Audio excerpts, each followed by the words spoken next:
Welcome back to the Financial Shepherd Podcast. My name is Joshua Casey Garland, certified financial planning professional, owner of Shepherd Wealth Management. Very excited to be back in studio today as we had a good time last night and here this morning. And I know we got a lot to talk about today, but coming up on Super Bowl Sunday, a whole bunch of historical things have happened in the NBA recently also. Right. America's national holiday, Super Bowl. Exactly. I'm a little bummed out. You know, I got to talk about the Super Bowl for a second. Of course, I'm a big Cincinnati Bengals fan, but yeah, we both are.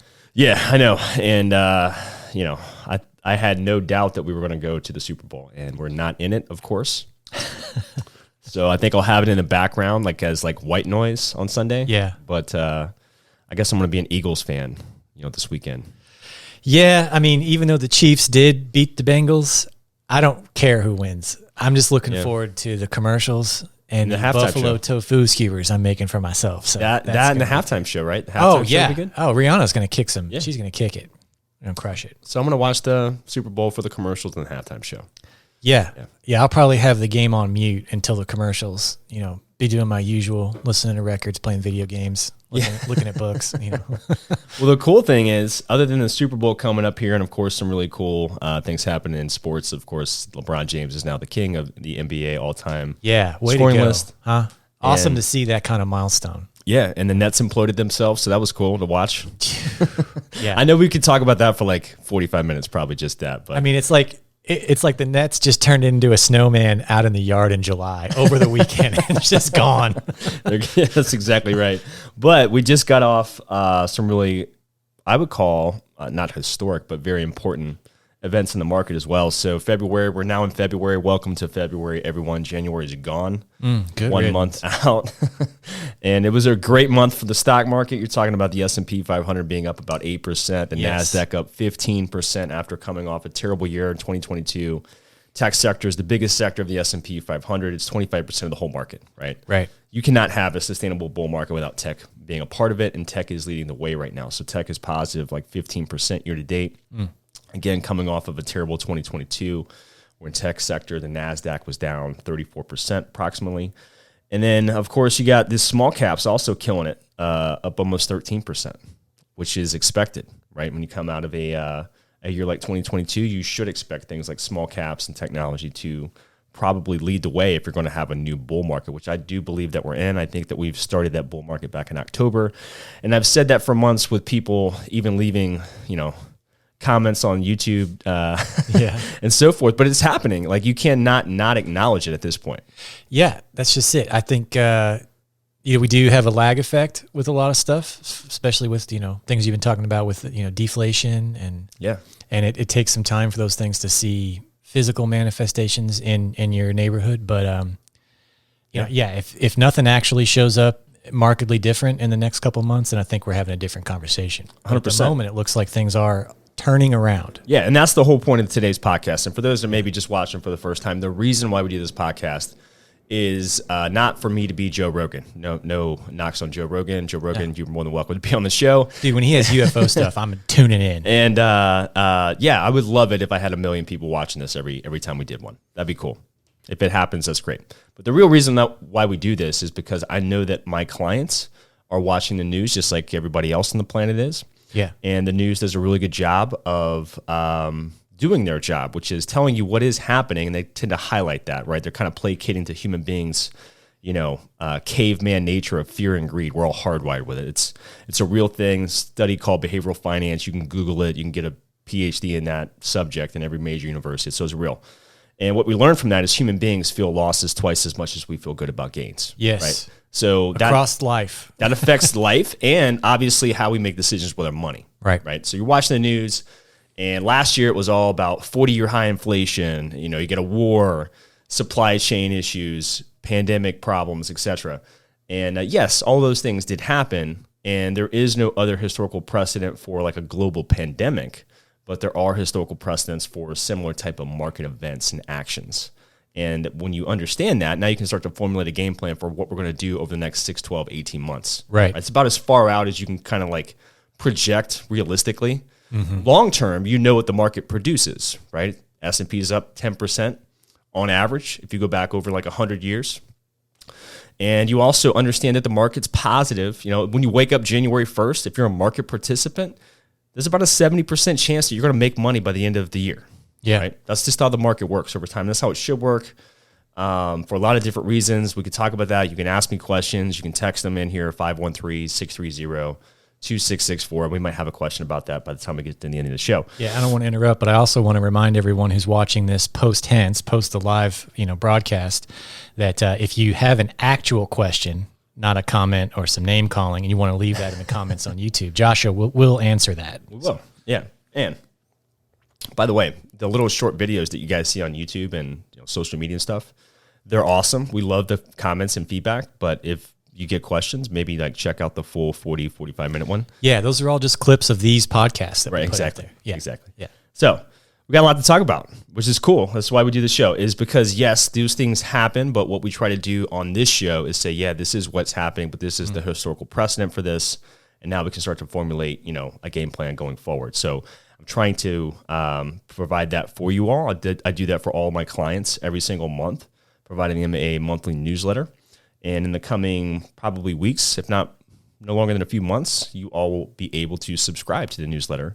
That's awesome. I'll give you more details as that's rolling out. But even if you're not a client, you'll be able to get access to the newsletter, which will be cool, I think, because we spend a lot of time on that. Because to me, that is a way for me to open up my mind in a simple, easy to read kind of format, backed up with actual historical data to back up everything that we're talking about here. Yeah. Right? That's exactly why we want to do that. So we just got off of a Fed chair meeting. So February 1st, we're now in February. Today is not the 1st. Of course, today is like the 8th or 9th. Yeah. But February 1st, we had Jerome Powell come out and say, hey, we're going to increase interest rates by 25 basis points. That's exactly what the market had expected. The market was trading basically very nervously leading into that speech at 2:30 on February 1st. And then by the end of the speech, the markets rallied. I think the NASDAQ was up more than 2% by the end of the day within like the last trading hour, right? Moved pretty violently. But so what he said is that that word disinflation 13 times. That's the first time Jerome Powell or anyone from the Fed has used that word, disinflation. Is that just a synonym for deflation? It is. Okay, good. And I don't know if you guys want to check out the last podcast that we did a couple weeks ago. That's exactly what we spent time talking about. Yes, we did. Yes, we did. So I'm not a Swami, but maybe you should be. But what I am is a person that can look at historical data and historical data leading basically all the way from October all the way till February 1st when Jerome Powell took the stand. We've seen signs of disinflation across the spectrum of all the data that the Fed uses to calculate things like CPI, PPI, all these different metrics that they use to measure inflation. And we've been talking about this for months. And I think that they saw the same stuff that I saw. I don't know why they want to say that they're data dependent after finally 3 straight months of disinflation. Now you're data dependent. Like this was all there back in October. Yeah. Here nor there. Well, it was there. It was. And we talked about Apparently it's here too. Yeah. And he recognized it. And that was the whole point. This is what I've been sharing with investors when I do the quarterly reviews with my clients. So I do quarterly reviews with every customer. If at all possible, we do it in person. Yeah. Right. Again, it's just kind of a way for us to stand out in the crowd. I think it's the right thing to do. And we talk about these things. I've been talking about this since really October last year. Now, we did get a nice pop in October last year. To me, that was where the bull market started. November was cool. December should have been awesome, but Fed kind of kicked everybody in the shorts, after 2 consecutive months of disinflation, and decided in, I don't know, a month to say the word disinflation 13 times. And that's a big reason why the market popped at the end of the day on February 1st and why it's still doing, exceptionally well right now, in spite of the fact that we had over 500,000 new jobs in the last jobs report that we got a couple days ago. And that's what made everybody nervous leading into yesterday, because Jerome Powell had a little, press conference essentially at like lunchtime, something like that. A little 3 martini lunch. Yeah, exactly. And investors were nervous leading into that because like, oh man, he said disinflation 13 times. But now we got 500,000 new jobs. So now the job market's strong. So we think the Fed's just going to like crush inflation by continuing to increase interest rates because there's too many people that are employed. Yeah, which is a horrible thing to even have to consider. Well, hell, the man said it himself. He's like, the job market's too strong. We need to slow demand down. So we're going to keep increasing rates. Like, I understand why there's, this nervousness in the market pre-Powell speaking, whatever it is that he's going to talk about. But he didn't. He didn't change his tone at all. And actually, I don't think that number is very accurate. I think they need to get a better measure for what the real pulse of the job market is. Whether or not it's the one that we just had or the one from 7 years ago, it feels like they're always embellished to some degree. They're revised all the time. Yeah. In a big way. And I don't know. I mean, I guess now that I think about it, it probably is fairly difficult to assess who's actually working and who's not, on a micro level. So, but I agree with you. There needs to be some kind of better number. Yeah, so that was massive, right? There's some big change. I think that what the markets need to now understand is, this is what's happening. It will be disinflation. And this is exactly what a soft landing looks like. I put that in my newsletter. So what does a soft landing look like? In my view, you have the ability to increase interest rates to slow down inflation. That's already happening. Yeah, box checked, right? If you took the last 3 months, October, November, December, and you annualize the inflation rate from those three prints that we just got, you're looking at a 12-month annualized inflation rate of around like 2.8, 2.9. So it's within, spitting distance of the 2% target that the Fed's going for, right?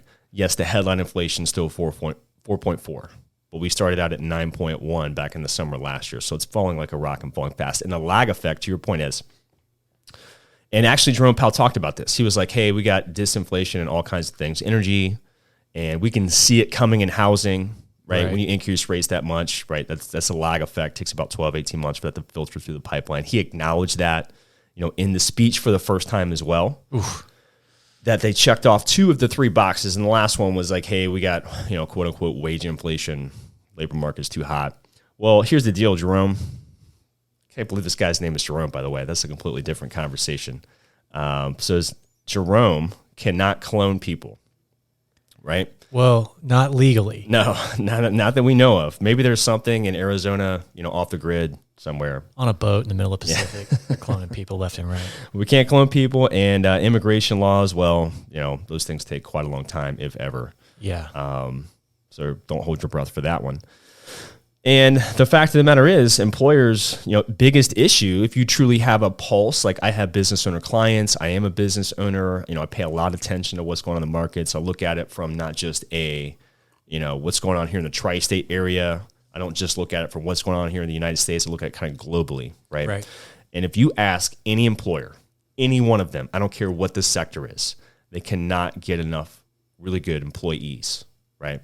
That's true for every sector. And if you can't clone people and we can't get immigration laws passed and stuff like that, whether that's right or wrong, I don't really care what people's perspective is on immigration laws. Like, if you can't clone people and there's not enough people to do jobs, then what do you have to do? You're going to hang on to the people you got and you're going to train them up. And then, oh, by the way, if you still are in a big need for doing a task, you will invest in technology. Automation. You'll either automate it through software or artificial intelligence is the big buzzword that we're seeing right now on all the major, news outlets, or, build a robot, something like that. Right. And that's what's happened in the past. This is not the first time that we've had a quote unquote labor shortage. Well, what they do in the past, they didn't let go of people and they spent a lot of money on automating things. Right. Right. And that's what got the tech sector to grow to 25% of the whole market. And then the second biggest sector is healthcare. Obviously, healthcare is a big debate here in this country for a lot of different reasons. I'm not here to have that debate today. But if the healthcare sector is 13.5% of the whole market and the tech sector is 25%, right? Obviously, there's been a lot of money being invested in technology and it affects every single sector, right?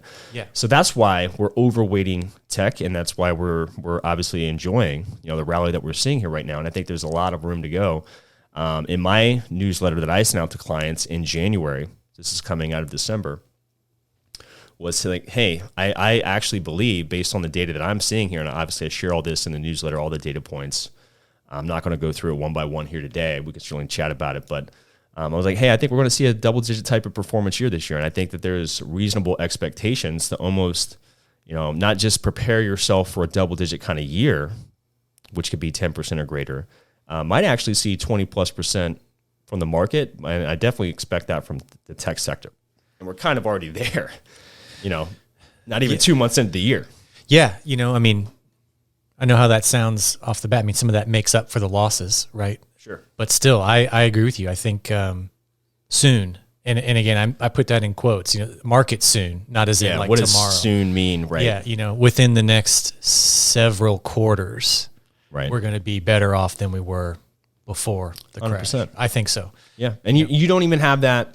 Especially with tech anyway, at least with tech, I should say. There is so much room to go here, I think, in the market. I'm very excited about it. I think the only thing that stops that from happening is some sort of just what we would call black swan event, something unpredictable, like the pandemic happened, right? Obviously sucked the market down in a big way in March of 2020. Something like that would have to happen. Yeah. Not to derail the conversation, I'm not saying that we'll never see another global pandemic again, but I don't think one will creep up on us like that before because of how much damage it did. May not be able to stop it, but we're going to at least be a lot more aware of something like that. So yeah, it'll have to be some kind of actual black swan, not just a reiteration of something we've already seen or like, COVID 2.0. Exactly. You're right. It's going to have to be something really dramatic and horrible that I don't even want to spend time thinking about. Yeah, that's 100% right. And, it's evident across the board. So there's a lot of data that we have here. Some of it's coming from Fundstrat, Tom Lee's team. He's on CNBC all the time. He was a JP Morgan, analyst before he started this company. And all it's about is like doing research on what's going on in the market right now. What does history have to say about it, which obviously we love. Right, because we're big history buffs here when it comes to things like the market. Yeah, this is just a market history show. That's all this really is. Exactly, and there's evidence all over the place. So you got the spreads for treasuries, widening. This is amazing. Like all this stuff leads to the stock market rallying. It's kind of like bonds are the cousin of stocks. Yeah. And they tend to sniff things out a little bit faster than the overall stock market does. And it makes some sense, like when you actually step back and think about that for a second, because the bond market is 3 times the size of the stock market. Right. And there's a lot of, obviously, fixed income that's being traded every single day. So it kind of sniffs a lot of stuff out. Like when I was talking about the 2-year treasury, that's kind of like your indicator of where the market thinks the Fed's actually going to end up being, which is great because it's a lot lower than what the Fed's saying they want to go to. And they got this little market standoff here. It's basically Jerome Powell, and his Fed heads against the whole entire market. And the market's basically saying, hey, guys, like, if you're data dependent, like, acknowledge this stuff. And he finally did, which is great. But the bond market's sniffing it out again, man. So it's already doing it right now. The S&P 500 averages 22% gains in years following a negative high yield return year. All this, again, coming from Fundstrat. A lot of really cool stuff here, but basically the bond market's calling the Fed's bluff, and it's set up to be an awesome year, not just for equities, but actually fixed income as well. Fixed income was down almost 17% last year, which is what made 2022 so historically bad, right? You had stocks down double digits, and you had bonds down double digits at the same time, which, we haven't seen something like that in like 60 years. Right. Haven't seen a loss in the market really for like 15 years. Other than 2018, the market was down like six something percent, 8%, something like that. But really since 2008, which was the obviously worst thing that's happened since the Great Depression in 1929, investors had to wake up and say, hey, am I really comfortable being in stocks? Because they forgot that you could actually lose money in stocks. Yeah. And it was weird last year because, of course, you lost money in bonds too if you were a bondholder. Yeah, I mean, last year really terrified a lot of younger investors away, unfortunately, I agree. We're kind of seeing that. Buying conversations the Bitcoin, I'm man. having, people are they're just thinking, I'm just going to leave my money in a bank where it's safe. And, over long term, the bank does pay off, but not as much as long term in a stock. You just got to, like you said, learn from all the things that you talk about on this show and, everything from historical precedent, asset allocation. It's not just the bond market too, man. It's like so you got even the technicals, right? So the NASDAQ is trading above its 200-day moving average. Haven't seen that since like April of 2022, right? So it's not just physical evidence in the data that the Fed sees, but there's just evidence across the board. You look at the bond market, you look at things like technicals. It's setting up to be an amazing year. And unless something just unforeseen happens, like we talked about, I don't know what will slow that down, or I don't know what would prevent that from happening. Truly, the only thing that can happen, the real risk in the market, as I see it right now, without some sort of like major catastrophic event happening, is truly the Fed just tightening just to tighten, right? Just to be a bud about it. Yeah, just to be all hell bent, like, oh man, there's too many people having a job. Well, you have 2 jobs at the Fed. One is maximum employment. You're welcome. That box is checked. Leave it alone. Yeah. Congratulations. The other box is price stability, which is inflation. And that's falling like a rock, like we've talked about here. So what does a soft landing look like? I don't think we finished that thought. It means that you're able to increase rates to slow inflation. That box is checked without destroying the labor market. The box is also checked. Yeah. Congratulations, Jerome and Fed heads. You have done your job. You can declare victory, and they won't do that. They'll probably wait until another month of data. And I think after that 4th month of disinflation data, they'll probably start to say, okay, we don't maybe need to increase rates anymore. So we got to wait all the way till like May or June. No, March. Into March. Okay, you don't mean from now, you just mean total. So he's acknowledged. Yeah, gotcha. Yeah, so into March, I think in like the 21st, 22nd, something like that. Coincidentally lines up with the first day of spring. And after my birthday, not that the Fed is doing their meetings around my birthday, but well, I did hear that, Yellen, she's going to come in, hang out on my birthday in April. So they're probably trying to knock that out before. Yeah, you got to clear the calendar, man. Yeah. Got to plan this stuff out. Oh, it's going to be good, man. Yeah. I don't know what kind of drinking games Janet's accustomed to, but. Oh, dude. She's great to party with. Great. We're going to go throw axes. So, I mean. Go-karts. What we've talked about all last year, too, for a lot of the podcasts that we did was, we're seeing disinflation. We talked about it early. The Fed obviously wasn't willing to talk about it, late last year. They're finally acknowledging it now. But we also talked about how awesome the labor market is, man. And I don't know why anyone would ever. I mean, like, I didn't watch all the town hall meeting that President Biden had the other night. But that was one of the things that he was touting is like, hey, we have historically low unemployment, 3.4% unemployment rate, the lowest level since 1969. Yeah. That should be celebrated. That's the thing. I mean, like you said, I didn't watch all of that. But even when that was brought up in the State of the Union, like only half the people cheered. Yeah. I don't get it. Like, why do we not want? Yeah. I mean, I feel like every politician would want to see such strong labor. I don't know. All I know is we have low unemployment, we have falling inflation. What that means is a double-digit type of performance year in the market, from my view. And even if you look at the average hourly earnings, that was posted right around the same time we got the inflation data. Economists were expecting a 0.4% wage growth. We saw 0.3. So even that. That was the one thing that Powell was like, oh, we have wage inflation. Now that's starting to fall, right? You look across the board, this is exactly what a soft landing looks like. And I put a little quote here in my newsletter from Warren Buffett because I like to fit in little words of wisdom from the Oracle of Omaha in his 90s, Warren Buffett here. And Warren Buffett famously said about investing in a market when others are afraid to invest, a climate of fear is an investor's best friend. Those who invest only when commentators are upbeat end up paying a heavy price for meaningless reassurance. Words of wisdom. Yeah. Like that's like some biblical stuff right there. But that's true. That's so true. Yeah. If you're just going to invest your money when everybody else on TV is saying, yeah, it's a good time to invest, like, you're done. What was that reassurance for? You're done. Yeah. What was it for? So what we did here at Shepherd Wealth Management for customers, and if you don't believe the words I'm about ready to say, then go watch the last, I don't know, 3 months of podcasts, something like that. I feel like we've been talking about, 10. I cannot wait to do a show where we don't have to talk about the Federal Reserve anymore. Me too. I'll be very excited to I'm kind of wondering what that life's going to be like. I have to write a short little memoir, like the other side of Jerome Powell. Yeah. You know what I mean? Like we've been talking about the Federal Reserve. Well, let's not count our chickens before they hatch, dog, because he may just come in for no reason and just wipe his weird clammy hand across everything just to prove some point we don't even know is coming. Yeah. So he could still ruin it. It could happen, but I think that he's kind of singing a different tune now, and he almost has to. You start to look like a clown. Yeah, I mean, at some point, it just becomes a bold-faced lie to cover up some sort of greed. Right. You know? Right.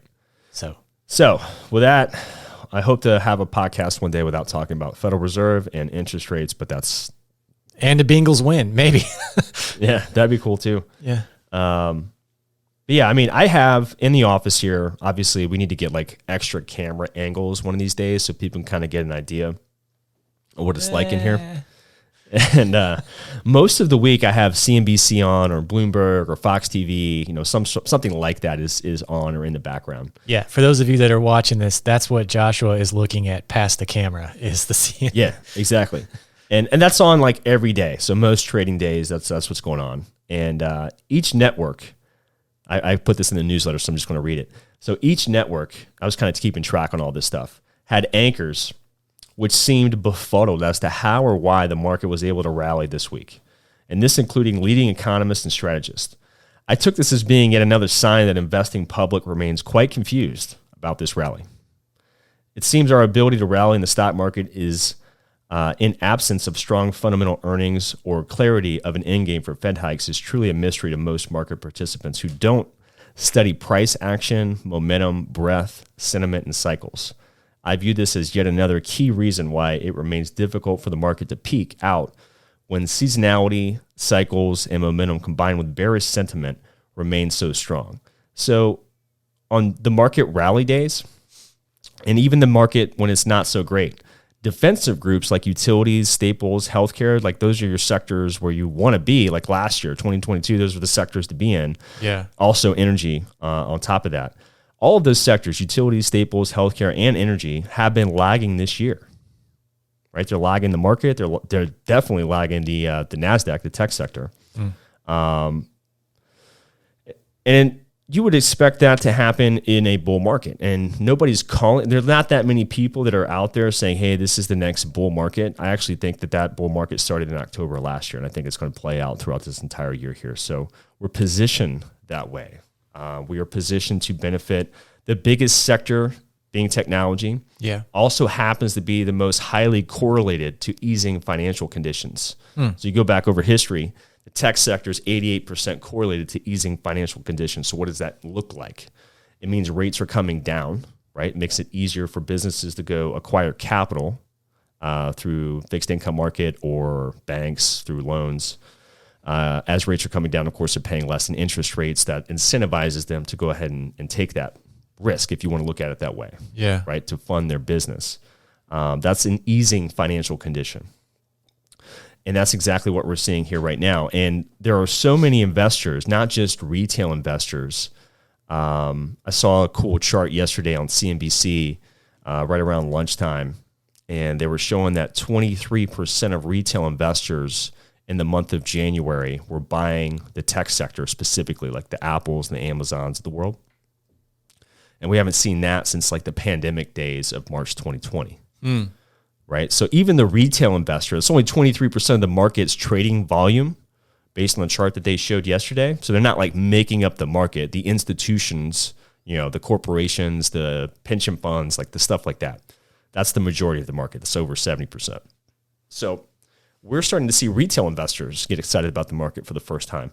But most people are still bearishly positioned. They still have either options contracts, most of it's options contracts, where they're either buying puts or stuff like that to try to prevent losses in their portfolio if the market were to fall due to whatever the reason is. And I think the biggest fear is what the Fed is doing with interest rates, right? Because you can't predict, you know, wars and global pandemics and stuff like that. But you can kind of try to get an idea of what the Fed might want to do with rates. Yeah. So there's still a big chunk of the market that's still bearishly positioned.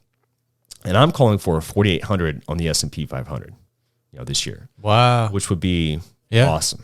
Yeah. Right? We're pretty much back to where we were pre-pandemic, essentially. It's pronounced pre-panty, but that's cool. Yeah. So that's the expectation that we have. And we're just seeing it, everywhere. And I'm not waiting. I don't need reassurance. I don't need, the Fed or your favorite news outlet channel, CNBC, Bloomberg, Fox TV. You pick it. I have it on here all the time. I'm not waiting for them to say, yeah, now's a good time to go ahead and get in the market. It's always a good time to be in the market. I always tell people it's, they talk about trying to time things, right? I'm going to get in when it's down. Well, the reason why you don't get in is because you're so afraid that it's going to keep going down, right? That fear of losing money, right? We feel that twice as much as we feel good about making money. That's what behavioral finance is all about. Right. Yeah, you're not going to do that then. And then what most people do is they'll wait. Oh yeah, the market's up. Oh yeah, let's get in. I saw a podcast the other day, or somebody that I like on CNBC finally said something positive about the market for the first time. Well, here's the thing. If you think cash is king, right? Everybody hears the cash is king phrase. I mean, yeah. I like cash. Don't get me wrong. When you want to walk in a Target, it's king. It really is. But yeah, I mean, if you're getting, let's call it 4% on your cash right now, well, you got another almost 11 full months to get the other 3%. When the stock market's up 8% in the S&P, 15% in the NASDAQ. I mean, international markets up almost 8% as well. Bonds are positive 2.3% year to date. All of these things, because rates are coming down and we can see into this rate hike cycle, and we still have historical low unemployment. So this is right in the face of what I have heard people say to me coming into this year, whether it's investors, whether it's just people who know me and know what business that I'm in. They're saying, hey, I think 2023 is going to be maybe even worse, than 2022. We're going to have this massive recession. A lot of people want that to happen. I'm like, why? Yeah, you talked yourself into a recession. Yeah, it's like the doom saying, and like you said, like you can't predict the future. Like something could come and cause that, but the signs are now that it's more than likely not. Yeah. And I just don't it seems like that's what I see everywhere is people just want that recession to show up. They want everyone to be miserable and, honestly have their life ruined. Buffett said it again. Like if you were to bet against the U.S. economy for the last 250 years, that was a terrible bet, man. Yeah. And recessions happen. It's part of the ebb and flow, but we maybe got a tiny one this time. Looks like we're coming out of whatever that dip was. Yeah, what I told clients was, because this is the truth, like this is, again, why I think it's so important to do these quarterly reviews with our customers. And if you're not getting that, I don't know what to tell you, but you need it. You really do. If you don't want to come here, go somewhere where you get that. Yeah, and we were having lunch, and we're basically having this debate. Yeah. Clients saying we're going to go through a recession. I'm telling them we already went through a recession. It happened last year. Yeah. You just couldn't call it one because of the unemployment rate being historically low. We did have 2 consecutive quarters of negative GDP, and the S&P 500 was down more than 20%. Like that's the textbook. And that curve. Yeah, you got an inverted yield curve. Like all of the things happen that would always happen or historically almost always happen during a recession. You just couldn't call it one because of one thing. That was the labor market. Right. And if you think a recession is going to happen this year, it would only be due to the fact that the Fed wants to jack up rates to a point to where it does actually break the back of the entire economy. But I don't think that that's going to happen now based on what Mr. Powell said on February 1st. Disinflation, he said it 13 times. He never said it any other speech, coming into that. So, and again, the signs are everywhere. You can look at the actual performance. You can look at technicals. You can look at the bond market. You can look at the inflation data. You can look everywhere. And all I can see is opportunity to make a lot of money this year, or at least make up for, the losses that occurred in 2022. It's not a guarantee. Obviously, historically, you have to say past performance is no guarantee of future results for all the regulators that are out there. But outside of something really weird happening, probably going to have an excellent year this year. And most people still are not even positioned to take advantage of that, which is very unfortunate. And it has a lot to do with their perception, their sentiment. Yes. Right? Uh-huh. They, meaning the general public, right? Yeah. They probably don't spend as much time as I do looking at maybe some people do. Maybe there's a small percentage of people out there. Like the conversations I was having with clients, like they were saying accurate, intelligent things. Like I understood why they were saying what they were saying. I totally got their perspective on the whole view of the market, but there's just so much evidence that goes against that. And that's why I send out the monthly newsletter. That's why I do this podcast. That's why I do all the things that I do to service customers. And it's really to make sure that they understand historically that there is other precedents for most things that happen in the market. And once they understand that, now we can start to get granular and figure out what we're going to do with the portfolio. So what do we do with the portfolio? We were overweight healthcare last year. I think I talked about that in a lot of different podcast shows last year. Yes. Health sector did fine.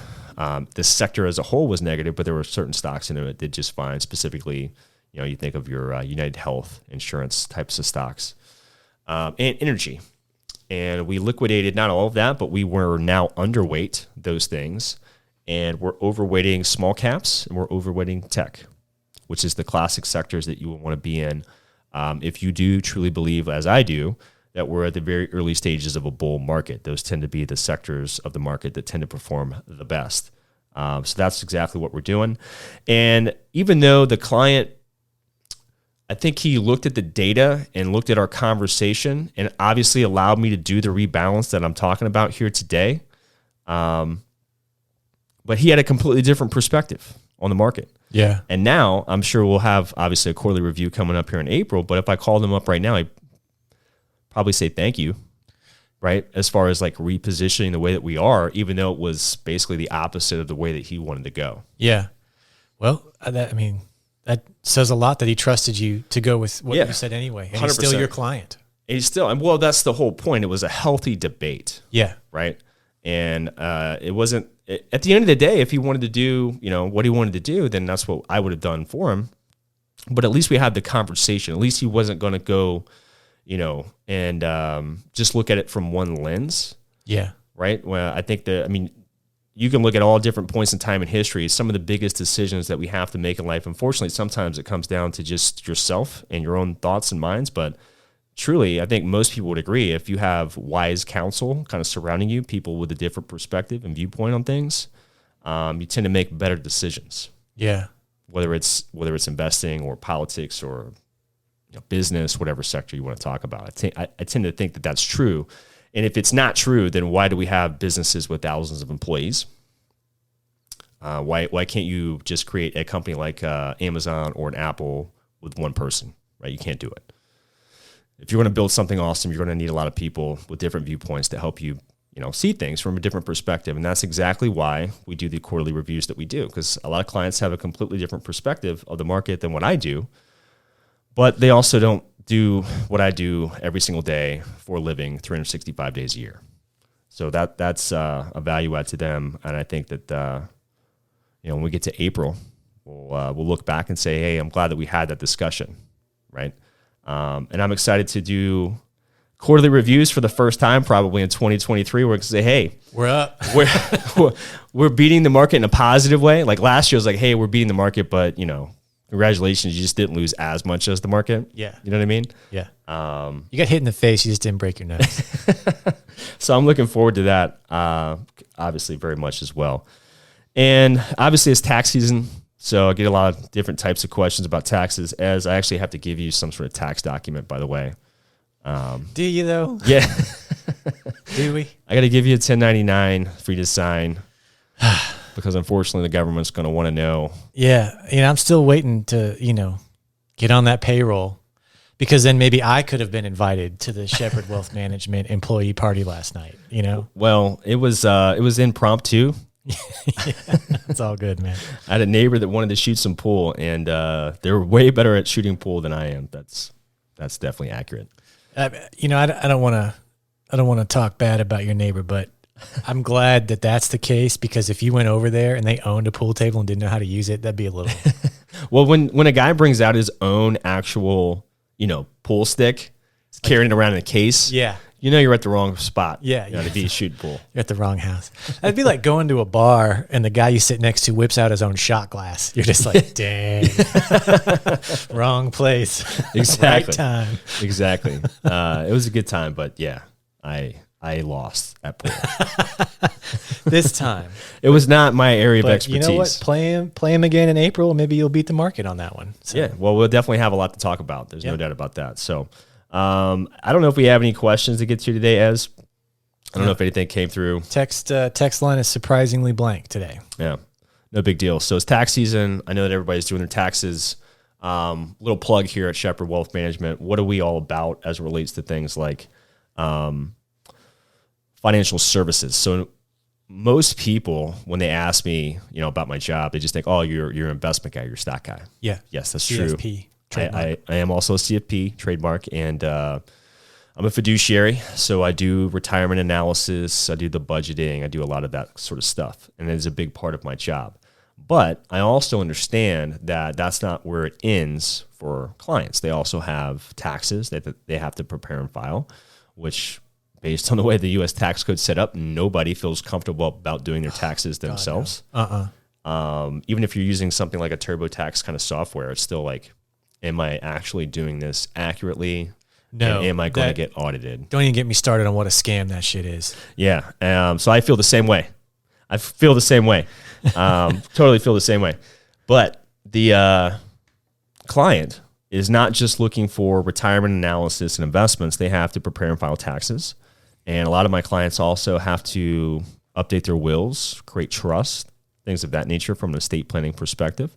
So we at Shepherd Wealth Management, we built a model that accounts for all of that. So what does that look like? For the 1% that we charge our customers on an annual basis, we also will prepare and file taxes, not we here at Shepherd Wealth Management, through a CPA firm, actual accounting firm. We'll provide a $600 credit. And most people, have pretty simple tax returns, to be quite honest with you. It's just W-2s, made my HSA contributions, I got mortgage interest and stuff like that. So that definitely covers the cost of preparing and filing taxes for most people.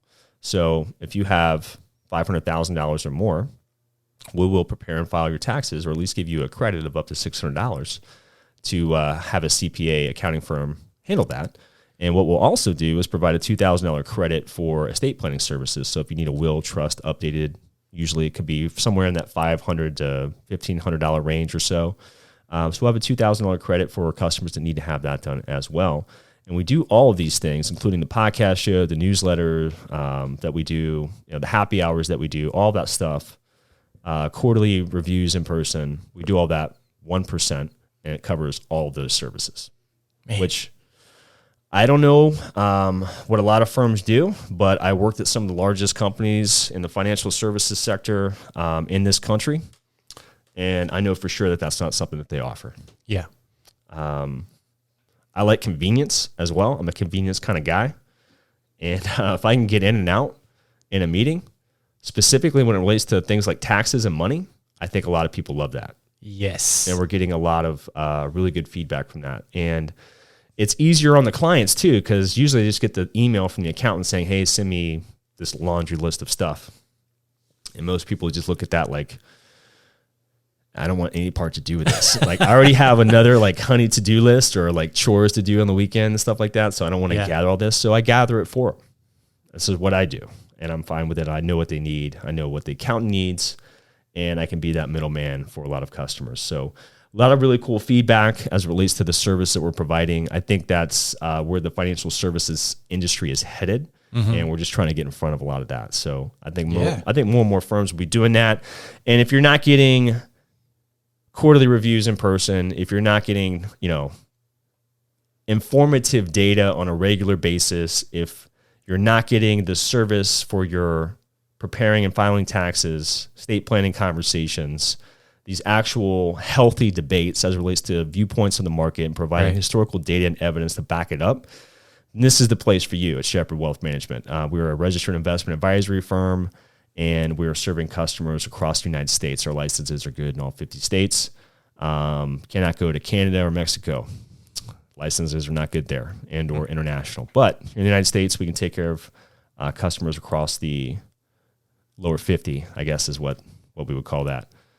But we'll try to do another podcast show here in a couple weeks. We'll try to get our new president, John Ashcroft, here in front of you all on the microphone. But he's in a meeting right now, so can't be here today. He's busy hitting the ground running. Yeah, exactly. It's exciting, man. It's awesome to, on a personal note, I just want to, it's been such a joy to, not only did I know you before we started working together and I'm quite fond of you and want you to do well, but just to see how, you stuck with this company you started in the middle of probably the worst possible time. Yeah, I timed that one pretty good. Didn't lose a single client. In fact, grew your company. And it's just been awesome, especially with the message that you have between service and, charitable giving and things of that nature. Yeah, it's a lot of fun. It's been so great to see this place really take off. And I'm finally right. I was right back then. You just didn't know it. Yeah, you kept saying, give it time, I'm going to be right. And now here you're right. It feels good. I'm giving myself a little pat on the back today. Yeah, you should. But go out and have a couple marks tonight. Well, we'll see. Like I said, I lost a pool last night, so we'll see how that goes. But anyway, we'll do the show again. We're trying to do it every 2 weeks, and you can catch this on Friday happy hours. We call it the Financial Shepherd Happy Hour. We don't do it every Friday, unfortunately. Things come up in life, meetings, kids, stuff like that. But we try to do a little mini, we call it a weekly wrap-up, essentially 10, 15 minutes of what happened in the markets that week. Yeah. And what can we look forward to, in the coming weeks ahead. And I provide a little bit of my thoughts as to what I think will happen. And I was right. It feels good to be right for once. Yeah. Well, we still got a little bit of time to go, I think, before we can, dunk it. No, I'm not. I'm going to dunk it in December when, this all happens the way I'm thinking it will happen. And I can look back and say, hey, guys, we actually have video evidence of me saying all the things that happened. Well, even if something comes out of nowhere and derails it, at least, I think that I know your client should feel good about how you're able to read the data so far. Yeah, and it's not rocket science. It's just, Don't tell everybody that. Looking at historical precedents. That's the one thing that Warren Buffett said, right? He's like, the one thing we know for sure. If I could say one thing, I know for sure this. Human beings do not learn from history. No. Yeah, we say that pretty much every podcast, and it hurts to hear it, but it's so true. Man, I love what he says about almost everything. I wish we learned. Yeah. Yeah. I've been way better off. I've been a fan and a student of his from afar for as long as I was a student in finance. Yeah. So I love everything he has to say. It's absolutely gorgeous. And I actually had a client ask me that question. It's like, hey, other than you, where can we get, really good market information from? Yeah. And I started rattling off all the books and things that I have in there of people that I really, really, truly love and respect. Like obviously Warren Buffett. I was like, anything Warren Buffett wrote, I don't care what it is, read that. Peter Lynch, famous Fidelity mutual fund manager, read that, anything that he wrote. Josh Brown, he's on CNBC all the time. He's awesome. Is he the Friends and Compound and Friends? Compound and Friends. Yeah, that's another great podcast. Awesome podcast. I don't want to deter anybody from watching the Financial Shepherd podcast, but Compound and Friends is excellent. Excellent stuff there. And I love Tom Lee, Fundstrat. It's awesome because they do the historical research. It's not like, hey, this is what's happening here right now. It's like, well, what does history have to say about it? So I love that. And there are some others that I'm not thinking of right now. But if you're looking to get more education on things like the market, investing, business, those are definitely some really good resources to check out there. But don't forget to check out our show. You can check out all the other shows that we've done here. If you go to our website, shepherdwm.com, there's a link right at the top of the page to take you to both the Spotify account that we have as well as our YouTube channel. So you can check all that stuff out. And of course, there'll be some new updates that I'm going to drop to you guys probably in the coming weeks here regarding our business, some really cool and exciting stuff getting ready to come our way and for our clients' way. So I'm excited about that. And I guess we'll get the band back together here in a couple weeks, and we'll do this again. And you can certainly send us questions ahead of time. My website has all my contact information, but number here is 513-630-2664. This is a lot of fun. And I'm looking forward to doing this again in a couple of weeks with even more data and historical information to share with everyone. And I do believe that this is going to be an awesome year for all of those that are performing or putting themselves in a position to get the type of performance the market's likely to provide, and certainly doing that so far. So look forward to doing this again in a couple of weeks, otherwise we're out of here. Yeah, have a great Mardi Gras, y'all. All right, see you guys.